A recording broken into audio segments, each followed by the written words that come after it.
З гэтага тыдня да працы ў арганізацыях Шклоўшчыны прыступілі студатрады. Усяго плануецца задзейнічаць каля 150 маладых людзей. Хлопцы і дзяўчаты на працягу лета будуць добраўпарадкаваць раён, дапамагаць у сельгасарганізацыях і пры будаўніцтве аб'ектаў.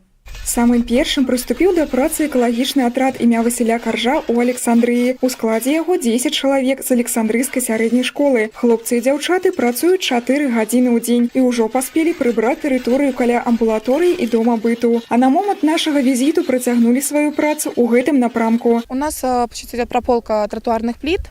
Пока только занимаемся именно этим. То есть мы как начали с 5 числа работать, то до сих пор мы занимаемся именно прополкой. Сколько дней они будут работать? Работают с 5 по 18 число, то есть 10 дней. Мы в том году работали тоже в студотряде, только в этом году у нас уже экологический, а в том году было сельскохозяйственный. Мы работали в ОАО «Александрийская».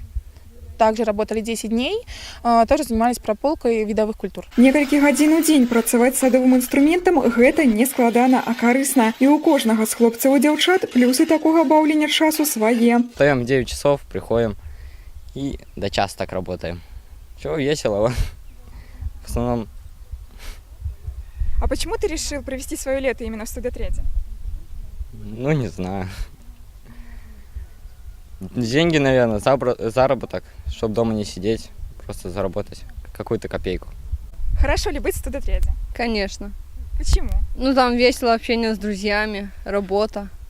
Это ж хорошо. Падчас перапынкаў маладыя людзі гутараць, дзеляцца думкамі і планамі, адзначаюць, што час у добрай кампаніі пралятае незаўважна. У пачатку тыдня прыступіў да працы ў шклове і экалагічны атрад імя Стаханова. Хлопцы і дзяўчаты працуюць па 4 і 7 гадзін. У іх абавязках навядзенне парадку і акультурванне гарадскіх ландшафтаў. Студатрады будуць працаваць амаль усё лета. І правесці свой час у іх шэрагах, долучыцца да працы і зарабіць свой першы капітал у шклоўскай моладзі яшчэ ёсць магчымасць. В студотряд можно записаться как в Шкловском районном комитете непосредственно БРСМ, так и, естественно, в первичных организациях БРСМ, которые существуют на базе каждого учреждения образования и организации.